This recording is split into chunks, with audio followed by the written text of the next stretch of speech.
toutes et à tous. Dans le cadre du troisième cycle de Reproducibility Poitiers qui s'est tenu au printemps 2021, nous avons eu le plaisir de recevoir John Protzko, professeur à l'Université de Californie Santa Barbara, pour une présentation portant sur la différence individuelle et la falsifiabilité dans les sciences humaines. Dans cette présentation, John Protzko aborde notamment comment cette non-falsifiabilité des sciences humaines va pouvoir influencer la réplicabilité des sciences humaines. Même si la présentation est un peu déprimante, finalement, on se rend bien compte que nos inférences sont très très fragiles dans les sciences humaines. Ça finit quand même avec des messages qui sont super positifs et que je pense qu'on devrait toutes et tous retenir, à savoir faire confiance mais toujours vérifier, donc conduire quand même des réplications et également retenir son jugement. Quand une réplication échoue à détecter un effet qu'on avait observé avant, peut-être que ça peut être dû à beaucoup de facteurs comme un changement de contexte historique ou bien simplement de l'erreur d'échantillonnage. Retrouvez en description de la vidéo le diaporama qui a été utilisé par John lors de la présentation, ainsi que différents liens pour le contacter, que ce soit sur Twitter ou ResearchGate. Et tout de suite la vidéo, donc bon visionnage. Hi everybody, and thanks for being here.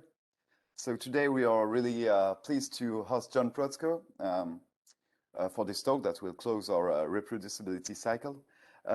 So just to give a quick introduction of our speaker, John is a postdoctoral researcher at the University of California, Santa Barbara.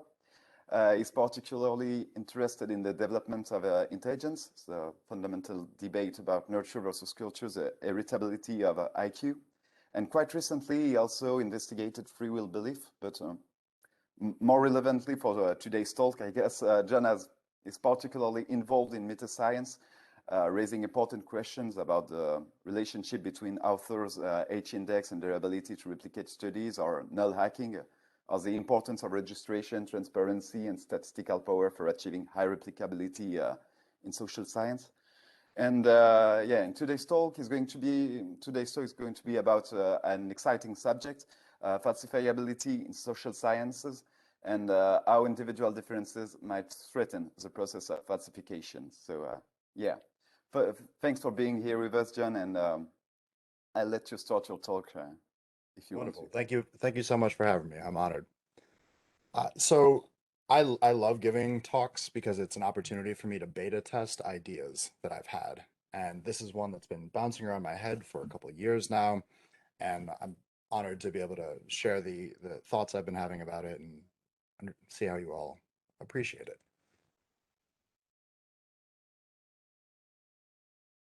There it is.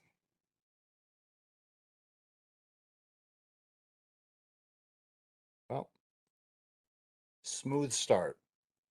There we go. So yes, the talk is about individual differences and the idea of strict falsifiability in the human sciences, really. All right, so falsifiability or strict falsifiability concerns the idea of having a critical test, or what sometimes is called a severe test of a theory. The most famous example from the history of science is the Eddington experiment. So the Eddington experiment was done in response to Einstein's general theory of relativity that posited that very heavy objects distort space.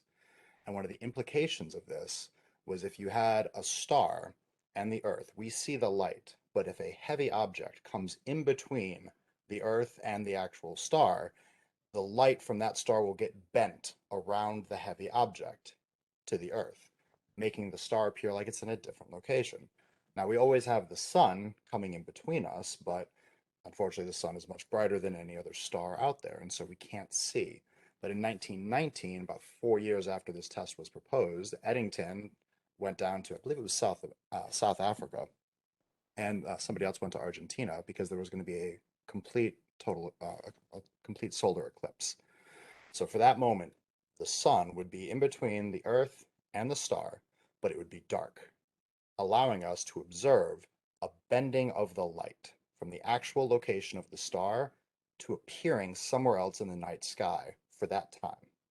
It was indeed, in fact, confirmed. And that is a critical test that's sort of been heralded throughout the history of science as that's a severe test of a theory.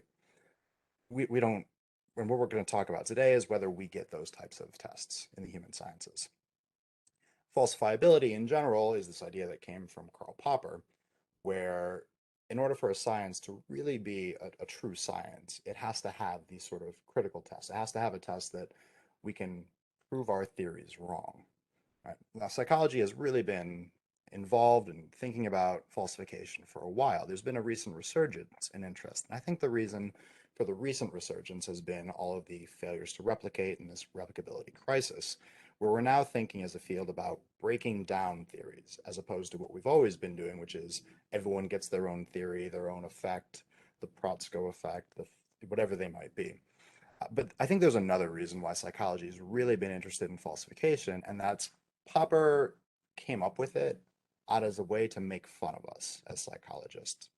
So the way the story goes is he was speaking with Alfred Adler, and they were walking by the banks of a pond or a lake, and they saw a man with a child. The child was in the pond, the man was outside the pond. And Popper asked Adler, if that child's drowning and the man jumps in to save the child, what does your theory say that he does that for? And Adler said, well, that's easy. The man has an inferiority complex. He feels inferior, and he needs to jump in to save this child to prove that he's not inferior. Popper went, oh, okay. What if that man pushed the child into the lake? What does your theory say why he did that? And Adler said, oh, it's really easy. The man has an inferiority complex and he feels inferior, and he did it to show the world that he dared to throw the child in the lake. So it's the same explanation for completely opposite outcomes. And so you could see why, if that's what psychology was looking like, contrast that with something like the Eddington experiment. Popper basically made fun of us in a very public way. And ever since then, I think, so sort of historically, psychology has been interested in falsifiability. Psychology has been interested in falsifiability because it's been this long example of, in French, the l'esprit de l'escalier, or what we in the States call carriage humor or a shower debate. Like, we got made fun of publicly, and we've just kind of been replaying that argument in our heads and how we would respond after the fact. The assumption, though, of falsifiability, whether it be sort of the strict falsifiability or even a long-run falsifiability, is that we can learn a lot from an experiment. The Eddington experiment could have completely shut down general relativity theory, but it didn't. An experiment can tell us a lot. And what we're going to do is we're going to question this assumption for ourselves in the human sciences. And we're going to do that because of individual differences. And the context I like to use, I'm an experimentalist at heart, the group randomized control trial, sort of our bread and butter for causality. And when we do a group randomized control trial, what we think we're doing is we're controlling for all other confounds, or we're controlling for all other variables, or we're setting a variable in the graphical language, or we're approximating the counterfactual. But what we're really doing is we're taking very different people and we're putting them in groups, and we're seeing what happens in those groups. But the groups are not even, they're not equal. When we have an experiment, we get an effect size. This is D, and this is just one of the equations for Cohen's D. And so what does this mean? Well, this means the size of the effect of my treatment on my variable, right? It's the effect size of our treatment. But what is it really? So what we're going to talk about, what it really is D is actually a very complex function. And I say function because we don't know the mathematical formula. It's going to be different every time. It's very complicated. It's not additive, it's interactive, of what's actually happening in one group. It's D1, what's actually happening in a second group. All these errors, these extra experimental bugs, as we'll call them, that contribute to two groups differing, measurement error that contributes to two groups differing, and individual differences. So when we do a study, let's say this is our baseline measure, and we do some sort of treatment to those participants, we get a post-test measure, and these will be group scores just to make it easier. But we have, obviously, unobserved trajectories. People are doing something, they're growing, they're changing, and we don't know what those are. It doesn't matter if you do a longitudinal study, because you can always go back further. And then when we do a second group, when we randomly assign to a second group, we have a different outcome. And that difference between the two group outcomes, that's just the numerator of our effect size. But that numerator of the effect size is not a pure effect. Right? So here's one example work that we've been doing on a phenomenon called verbal overshadowing. So participants watch a video of a bank robbery, and then they go do Sudoku puzzles as a filler task for a set amount of time. And then either they're randomly assigned to describe the bank robber, describe him in detail, like what did it look like, or They just name capitals, name as many capitals of countries as you can. And in this work, we've successfully replicated verbal overshadowing. We've shown, yes, indeed, when you describe the bank robber, you are less likely to pick him out of a lineup than if you named capitals. But what we also did is we randomly assigned people to a third group. And all they did in this third group was continue doing the Sudoku puzzles. They didn't do anything. And they were actually the most accurate. So what this means is, though our verbalizing does decrease the accuracy rate, naming cities also decreases the accuracy rate. What we're doing in our second group, our control group, even if it's a weightless control group or even if it's a no contact control group, things are still happening to those people. And we often don't know what those things are. So this x1 minus x2 group differences is not a pure effect. We also have, as I said, these extra experimental bugs. These are things that contribute to group differences. And these are the classic Campbell and Stanley threats to validity mostly. So we have maturation. Let's say you're looking at sex differences and you have a bunch of 10, 11-year-olds and you're looking at sex differences, but then all of a sudden something happens. And around puberty, all of a sudden you see this massive change in voice depth, right? So beforehand, before puberty, it's not really that much difference in voice depth, but maturation will cause an increase in two groups. Also history effects, right? Let's say you're doing standard trolley dilemma type problems. Would you sacrifice one person to save 5 others? But then all of a sudden there's a global pandemic that hits. And people's thinking about, would I change my behavior to save other people's lives, also changes. That can affect how our group differences work. And I'm doing work right now with some colleagues looking at changes over the pandemic on these sorts of questions. There's demand effects, right? Nick Coles has done some fun work showing that the classic hold the pen in the mouth can be affected by expectation effects, what the participant thinks the experimenter wants. That can affect our group difference. That has nothing to do with the actual treatment itself. There's dropout, right? Zhao and Fischbach have done some really fun work showing that, especially for online studies, people who drop out of studies, if they drop out of one group, because in one group it's really onerous, it's a very difficult procedure, all of a sudden that's going to wreak havoc on your group differences calculations because you have a bunch of dropout from one group that you don't have in the other group.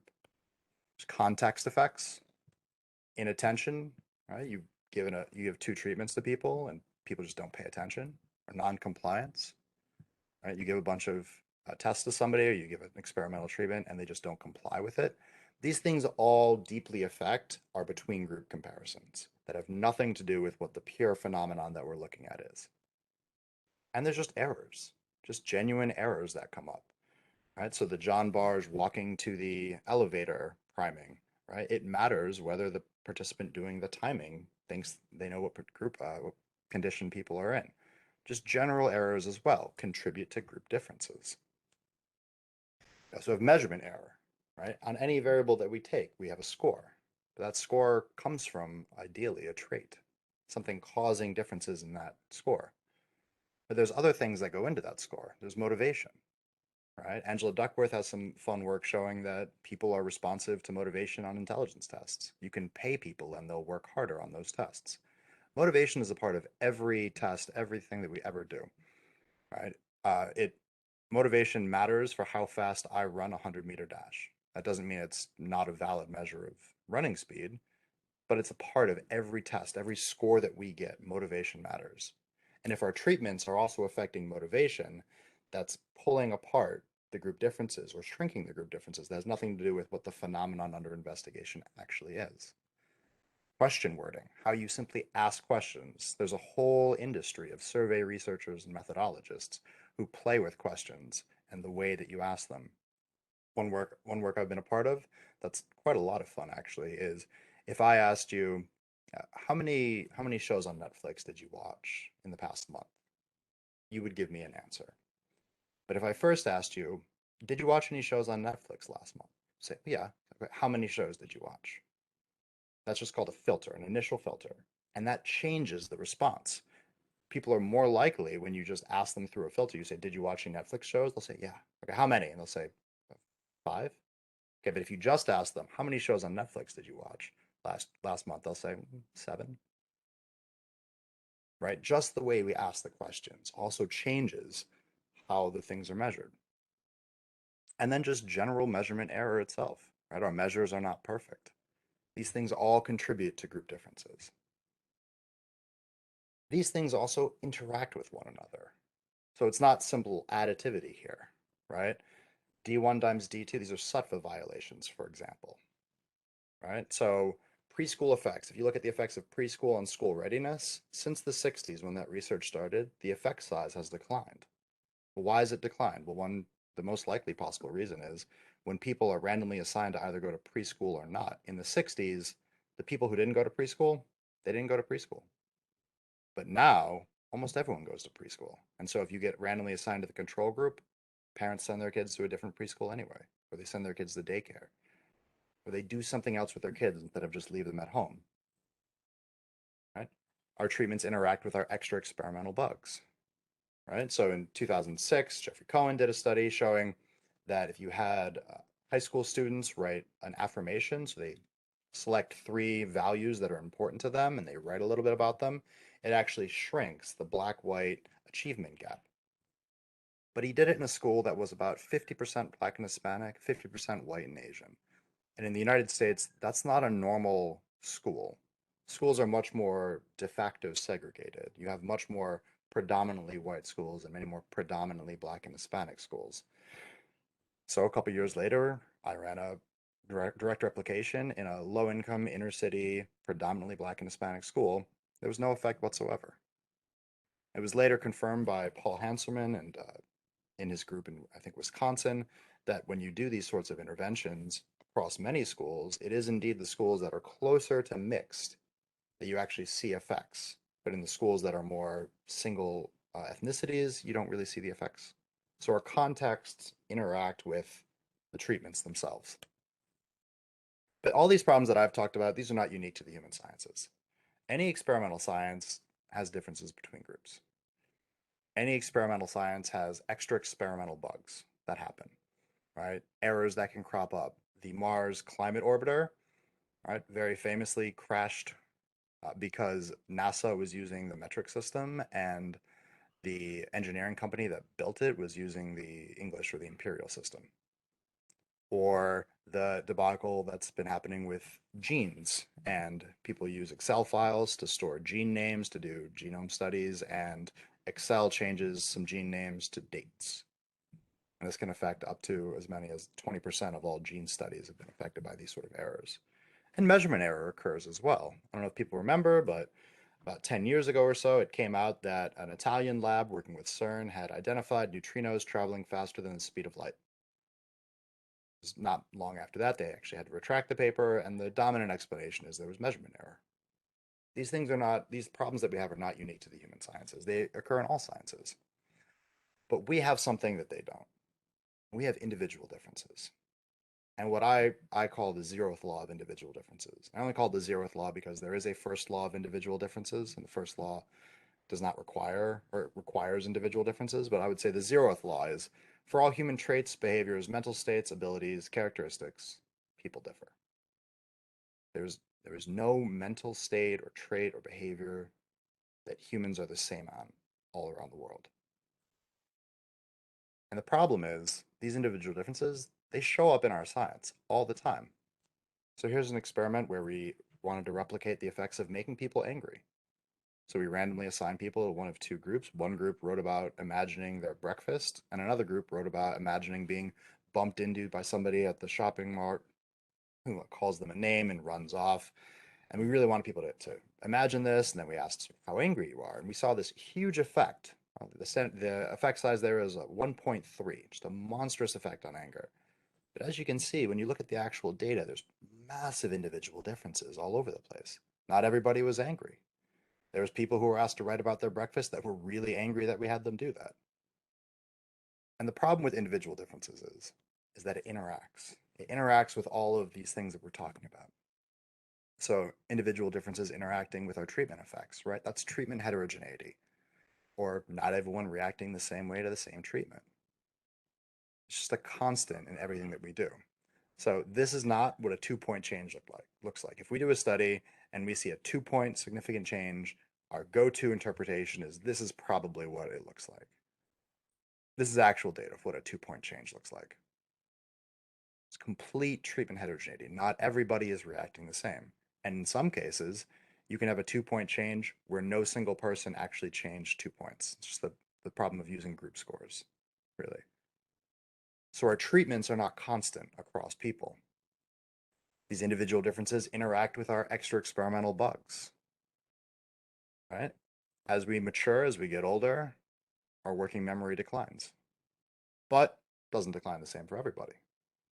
So this is data, I think it's from the Seattle longitudinal study. We actually see changes in working memory over age 65 to 90, and you can see you looked at an average slope, it's declining, but these are all people. Every line is a person. Some people aren't declining at all. Some people actually see tiny little increases over time. Our interpretation is, working memory gets worse over time as we age. It's not true for everybody, right? Maturation effects aren't constant across people. History effects aren't constant across people. The work of Bonanno on potentially traumatic events has shown that when people are exposed to potentially traumatic events, terrorist attacks, for example, most people aren't traumatized. They don't have any dysfunction, and they never do. Some people are traumatized and they can't get over it. Some people feel a lot of dysfunction, but then recover. Right? Our history effects change. If nothing else, we see how people have reacted to the pandemic. People react very differently. Not everybody reacts the same. Systematic dropout. We have people in our studies, and we randomly assign them to 2 groups, and people start dropping out. It's not random who drops out. People of lower education are more likely to drop out of longitudinal studies. People from poverty are more likely to drop out from these studies. And that changes how we interpret group differences. Systematic inattention. Right? Who doesn't pay attention to your study, or who doesn't pay attention, is not random across people. There are things that predict when people don't pay attention. And if we start excluding people for not paying attention, we're changing not just who our study's about, but if they're more likely to be in one group than another, we're changing that. So comprehension checks is one example. People are often interested in dropping people who don't comprehend your experiments. But it's not random who doesn't comprehend your experiments. And it's not random across groups. So we start changing that between groups difference with nothing to do with the phenomenon under investigation. Systematic compliance. Not everybody complies with our treatments. So Guess and al. Had a study where they randomly exposed people online to an intervention that was aimed at increasing people's ability to spot fake news. And they found average treatment effects. But when they looked at the compliance rates, what they found is that the people who actually complied with the treatment were more likely to be college-aged, 18 to 29, and interested in politics. So what does that mean for our between-group differences? Right? In one group who's getting the intervention, the only people that are actually taking it up, more educated, they're younger, they're more interested. That's not the case in the other group, control group. And these things interact and they change our between-group estimates. Also, individual differences in measurement error. Sort of like the briefest IRT lesson ever. There's something in IRT called test information curves. Right? And information here is the reciprocal of measurement error. So the more information, the less measurement error. This is an example, as you can see, of one such curve. And the test information curve is the sum of the individual item information curves. So if I asked everyone here, what is 22 plus 8? That's not a very informative question for our level of knowledge, because everyone's going to get it right or they're going to make some silly error. It's not going to be like they just genuinely don't know. But if we take that to my first graders class, that item has a lot more information. It tells a lot more about underlying math ability than it does for us. And the test information curve is made up of all of these items. And it's always going to be a curve, because the only way to make it flat, to have constant measurement error across the entire spectrum of ability, would be to have items that only people at that level can answer. So what's 22 plus 8? Only people at a certain level can answer, but once you get people just a little bit higher in math ability, they wouldn't be able to answer that question. It's just something we can't do. And what that means is our measurement error is not constant across people. People low and high on scales have more measurement error. And as I've been thinking about this, I've been thinking about individual differences, because individual differences exist in the life sciences as well. Not all animals are the same, not all bacteria are the same. Individual differences is the mechanism of evolution. But I think the fact that measurement error is not constant across people might be the place where this really only applies to the human sciences. So where does this idea leave us? We're experimenting with humans, right? What we're doing is we're taking very, very different people and we're putting them in groups. We're seeing what happens to those group scores. Then we're inferring that's what happens to people. But groups can differ or not differ based on a whole lot of reasons, including randomization. Sometimes we talk about bad randomization. You randomly assign people to two groups, and one group just happens to have people who are taller in it, or just happens to have people who are less conscientious in it. And that's pretest randomization. That can only happen when there's individual differences. If everyone were the same, that just couldn't happen. Groups can differ because of heterogeneity, treatment heterogeneity, heterogeneity of the phenomenon under investigation. That all requires individual differences, something that we have to deal with. And error. Our errors are magnified by individual differences. Not everybody responds the same way to demand effects. For example, we have different levels of measurement error at different parts of our tests, different parts of our measures.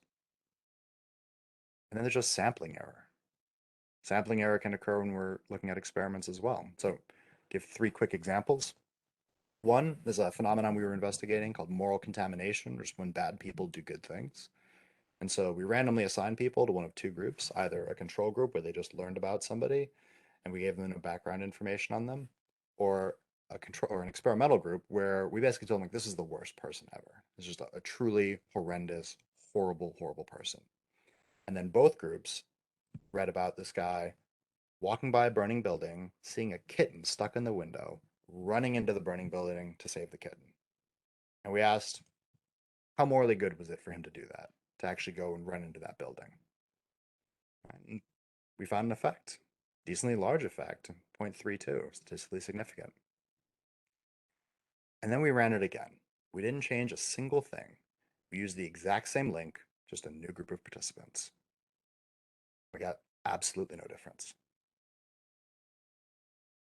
Everything we do is pre-registered, so it wasn't we were engaging in p-hacking for these initial effects. The exact same analysis scripts, exact same link. Sampling error, maybe, or maybe this one was a fluke. We've run many replications since then. The effect is there, but this one right here, just a sampling error.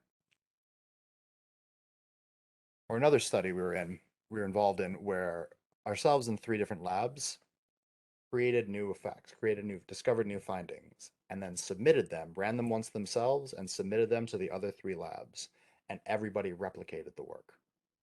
And each study had 1,500 participants in it, so very well powered, very strong.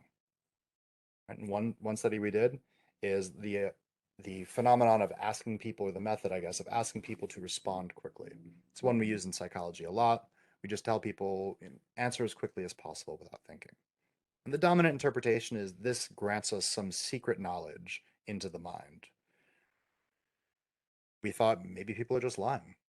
Maybe if we ask people to respond as fast as possible, they're just going to tell you what you want to hear. So we gave them a social desirability scale. These are 10 true-false items, and they're things that are just false for everybody. Things like, I've never felt jealous of the good fortune of others. Everybody's felt that way. At least once in their life, everybody's felt that way. To say, true, I've never felt that way, is just a lie. You're just trying to put on a good face. It turns out when you ask people, answer as quickly as possible, they give you the socially desirable answer. They tell you the thing that they think you want to hear. And because this was part of a prospective replication project, the 3 other labs replicated it. First lab to replicate it, they were really good. Really good lab. They really know what they were doing. They got this very large effect size, much larger than ours. Second lab didn't replicate. Third lab did, and so did we when we replicated it ourselves. How do we interpret this right here? How do we interpret this failure to replicate? What if this was the only study we did, and then this independent lab ran a replication and said, well, we got an effect size that's only 70% as big as yours and not statistically significant? What would people think? How would we interpret that as a field? In this case, as you see all of these studies, all these replications, it looks like sampling error. But if we don't have multiple replications, we don't know. We don't know what to interpret. Or another study from this project, do people make more complicated sets of predictions when asked to do so without having the opportunity to explore the data? So people saw some data that was predicting who was going to win government seats in the upcoming election. And one group of participants had to lock in their predictions, and the other group got to kind of play around with the data a little bit, see a subset of it, and then make their predictions. And the question was, the people who had to lock in their predictions first, did they choose more potential hypotheses? And the original lab that put this forward, they did some pilot testing, and when it came time to be in the replication project, they ran the study, and they didn't find the effect. Non-significant effect size, and if you do a sort of crude Bayesian analysis of it, the data was in favor of the null. Now, normally at that point, the normal practice for people in the field is to either abandon that idea or start tweaking things, go in, look at it, maybe find what's going on, were people not paying attention, change some of the items around. But because it was part of this prospective replication project, the other 3 labs had to replicate it. And not only did the other 3 labs replicate it, so did the original lab. And they just ran the same study again. And this happens. And it's really just a function of sampling error. So, any single experiment with humans can show or not show evidence for a phenomenon, completely regardless of the truth of that phenomenon. There's too many things going on in our studies and individual differences interacting with all of them. Therefore, a critical test cannot happen in the human sciences. I'm arguing we don't get that Eddington experiment. We don't get those severe tests, a single severe test. Human sciences can't be strictly falsifiable because we have sampling error, because we have individual differences. We run into these problems and we don't know why. That's why we need replications. And I don't say replication. I don't say that's why we need to replicate. That's why we need replications, plural. Lots of them. Replications help make sure the results weren't from individual differences. But we can't trust a study, a single study. We can't trust even a replication. It's very rare that we run a study, get the effects we were looking for, and then just run the same thing again without changing something, without trying to test some new hypothesis. Just running the study, getting the effect, and then running it again. New group of participants. And doing it again and again. Doesn't happen. But under this problem, how do we set high standards to ensure the replicability of our research? So creating replicable research, the thing I was actually asked to talk about. And this is not the only way to do research. There are many ways to do research. But here are my steps that I'm going to propose, and we're going to talk about each one of them. 1, study phenomena, not effects. Trust but verify. Get serious about effect sizes. Maximize power, not just sample size. Re-register yourself, and reserve judgment. So study phenomena, not effects. There's a tendency that we have to look for the effect of X, right? The effects of belief of free will on Y, the effects of social exclusion on some outcome, right? Just the effects of X and Y. We have a tool, we like to use the tool, or it's our favorite little paradigm that we like using, and we like to go see what it does. Right? I think we should start with phenomena, because you at least know the phenomena exist. Right? We've done work on why people have been complaining for millennia about kids these days. And kids these days, they're disrespectful. They don't listen to their authority. They're rude. That's the same complaint we've been making for thousands of years. All right, and we've tried to work out ways to get people to stop doing it. It's very difficult. People think it's very real. Like it's an objective fact that kids are terrible. But if we do something and it doesn't work, we haven't discounted the phenomenon. The phenomenon still exists. We in the human sciences, we at least get to observe our subjects all the time, just doing things out there in the world. Studying effects presumes that what you're building on is trustworthy. And I think that we have reason to believe that that's not the case. Trust but verify. All right, so use trustworthy methods. Chester and Lasko have done some work showing that most of our experimental manipulations, at least in social psychology, people make up on the spot. It's not building off anything. And when they do build up, when they do make it up, they don't ever verify it. They don't ever test, does this actually do what I think it's doing? Right? If you are building off of someone else's work, look for pre-registered versions of that work. You just want confidence that the tool that you're going to build off of works. Right? I'm running out of time, I think, so I'm gonna skip talking about that. But we also, when you have that tool, replicate it in your own sample first. People differ, samples differ, and you replicate it in your own sample because first you need to know how to use the tool. Right? You need to know how to engage in this treatment effect, and you want to make sure it works in your subjects, in your participant pool. Get serious about effect sizes. Right? Sometimes people take ibuprofen for their pain. How many people would we need to show 80% power, the two-group placebo-controlled randomized control trial? We need 396 people to show that ibuprofen reduces pain at 80% power. I have allergies. I take antihistamines. They work. How many people do we need to show antihistamines reduce allergy symptoms? We need 644 people, 80% power. We are not serious about our effect sizes. Right? We think that 0.2, 0.4, 0.6, that's averages. It is not. What do we do in psychology that has that kind of strength of antihistamines on allergy symptoms? Maximize power.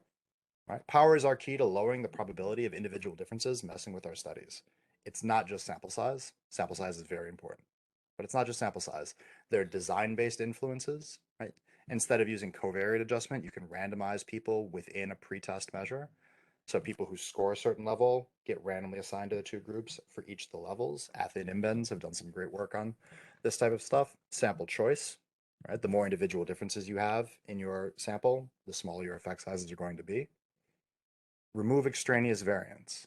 Right? Use established scales. Jessica Flake's done some work showing that people do not do this at all.